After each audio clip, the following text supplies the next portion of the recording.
अली नरवाने, जिसका जो नाम है, रहने दीजिए। क्यों रहने दे? नहीं, मैं क्यों रहने दे? तर्क मैं जानना चाह रहा हूं। क्यों रहने दे? हम जानना चाह रहा हूं इसका तर्क। कोई तर्क ये है कि यह देश पहले वह माया बाजार था, औरंगजेब के समय मियां बाजार हो गया। हमने कहा नहीं, इसको फिर से माया बाजार करो। इस्लामपुर नहीं था, पहले ईश्वरपुर था, इस्लामपुर जबरन कर दिया गया। हमने कहा फिर से ईश्वरपुर करो। तो ये जो हनुमानपुर था उसको हुमायूंपुर किया गया, फिर से हनुमानपुर किया गया। बहुत अच्छा, कोई बुरा नहीं किया। अगर किसी विदेशी आक्रांता के द्वारा किसी विदेशी आक्रांता के द्वारा किसी कालखंड में कुछ ऐसा कार्य किया गया है, उसको बदला जाना चाहिए। यह देश की सांस्कृतिक आजादी की लड़ाई भी है। सही बात है। तो आप ताजमहल का नाम राममहल कर सकते हैं। क्यों नहीं करेंगे? कर देंगे, बिल्कुल किया जाना चाहिए। आवश्यकता है तो किया जाना चाहिए। चलेगा। तो जो मुमताज महल के लिए शाहजहां ने ताजमहल बनाया, अयो जांच का विषय है, चर्चा करिए ना इस पर कभी खुले मंच पर। अच्छा, तो इसका मतलब जो भी पुरानी विरासत है, अगर कहीं लाल कोई विरासत नहीं, कुतुब मीनार जो देश के हित में होगा हमें वह कदम सख्ती के साथ उठाना चाहिए, बिना सोच, बिना लौंग लपेट के, बिना संकोच के। तो देश के हित में, देश की सुरक्षा के हित में है, आने वाली पीढ़ी के भविष्य के हित में हमें वो कदम उठाने में कोई संकोच नहीं करना चाहिए। तो योगी जी, आप ये मानते हैं, आप थोड़ा गुस्से में हैं, तो मैं कोई गुस्सा नहीं हूं। मैं आपको बता रहा हूं, आप क्योंकि मुझे कह रहे हैं, मुझे भय है कि आपको फिर पसीना ना हो जाए। बिल्कुल नहीं, मैं चाहता हूं आप गुस्सा करिए, पसीना नहीं आएगा मुझे, चिंता मत करिए। मैं ये कह रहा हूं कि इसका मतलब हुआ कि आप देश के हित में मतलब मानते हैं, जो 20-22% मुस्लिम आबादी है वो देश हित के खिलाफ है, उनको हाशिए पर रखकर आप अपना देश, अपनी दुनिया। आप कभी गोरखपुर आएंगे ना, वहां मुसलमान जब पीड़ित होता है तो वहां कहीं और नहीं जाता, वो मेरे पास ही आता है, कहता साहब देखो फलाना गुंडा उसके पास कोई विकल्प परेशान कर रहा है। और उत्तर प्रदेश सरकार से भी जो पीड़ित होता है तो भी मेरे पास ही आता है, कहीं और नहीं जाता है।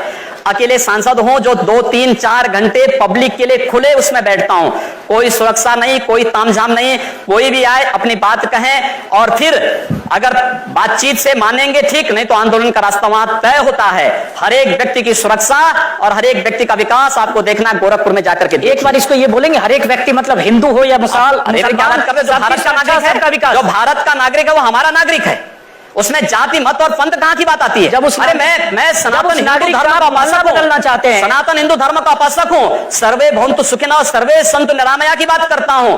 मैं किसी मत और मजहब का विरोधी नहीं, लेकिन जो भारत का विरोधी है मैं उसका विरोधी हूं। सर वो कोई भी हो, मैं उसका विरोधी हूं। योगी जी, ठीक है, तालियां बजाइए आप लोग। योगी जी, उर्दू बाजार को हिंदी बाजार बताना या बदलवा देना, उर्दू हमारी पहचान हिंदी से है या उर्दू से? मैं आपसे पूछना चाहता हूं। आप फिर मुझसे उर्दू में ही पूछिए। मेरी भाषा हिंदी है, मैं उर्दू नहीं जानता हूं। तो फिर लेकिन वहां के लोग भी हिंदी जानते हैं, मैं जानना हिंदी के नाम पर क्यों नाम रखें? सर सवाल तो मैं पूछ रहा हूं, जवाब आप देंगे। मैं आपकी तरह यहां आ जाऊंगा चुनाव लड़ने तो आप मुझसे पूछ लीजिएगा, आज मेरा दिन है। तो मैं ये पूछ रहा हूं कि योगी आदित्यनाथ जब पश्चिम उत्तर प्रदेश में जिस ढंग से चुनाव प्रचार में जा रहे हैं, या पूर्वी उत्तर प्रदेश में जिस ढंग से आप चुनाव प्रचार करते हैं, और जाहिर है वहां आपकी फैन फॉलोइंग भी काफी है, क्या आपके दायरे में, आपकी राजनीति में मुसलमानों के लिए कोई जगह नहीं है? क्यों नहीं है? क्यों नहीं है? शहनवाज हुसैन मेरे सबसे अच्छे मित्र हैं।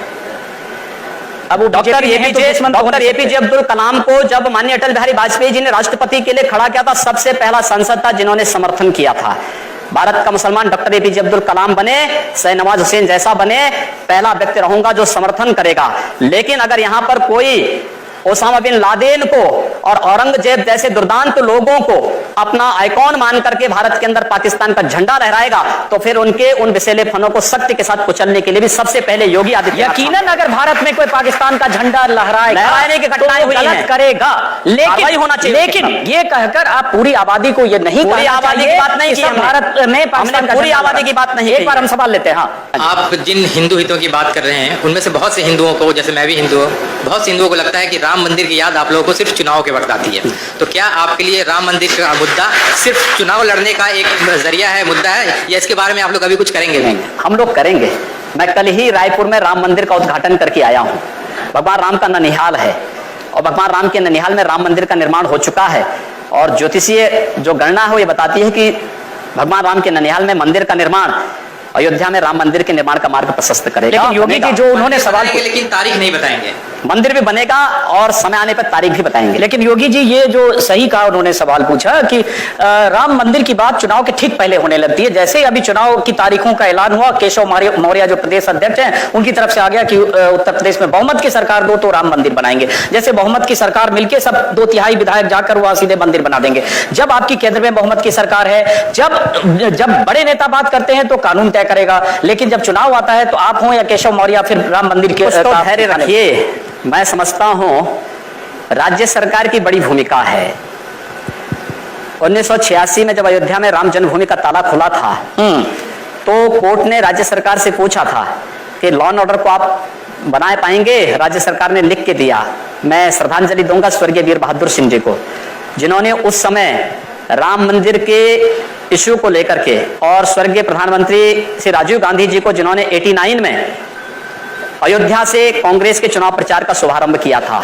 और मैं धन्यवाद दूंगा राहुल गांधी को कि राहुल गांधी अपने पिता का अनुसरण करते तो संभवतः कांग्रेस की दुर्गति नहीं होती। सवाल वो नहीं है स्वामी जी, सवाल ये है जैसे आपने कहा कि राज्य सरकार की भूमिका होती है, तो एक में सुन लीजिए, राज्य सरकार की भूमिका अगर होगी तो एक अमित शाह ने, जो पार्टी के राष्ट्रीय अध्यक्ष हैं, उन्होंने कुछ देर पहले मैनिफेस्टो जारी किया, कुछ दिन पहले आप भी मंच पर थे। उस मैनिफेस्टो में बहुत सारे वायदे हैं, वही वायदे पूरा करते करते शायद 5 साल में पूरा ना हो, तो आप वो वायदे पूरा करेंगे जो मैनिफेस्टो में दिया, या जाकर मंदिर बनवाने जाएंगे वहां जहां कानूनी मामला कोर्ट में? मंदिर भी बनेगा और ये विकास के सारे कार्य भी होंगे।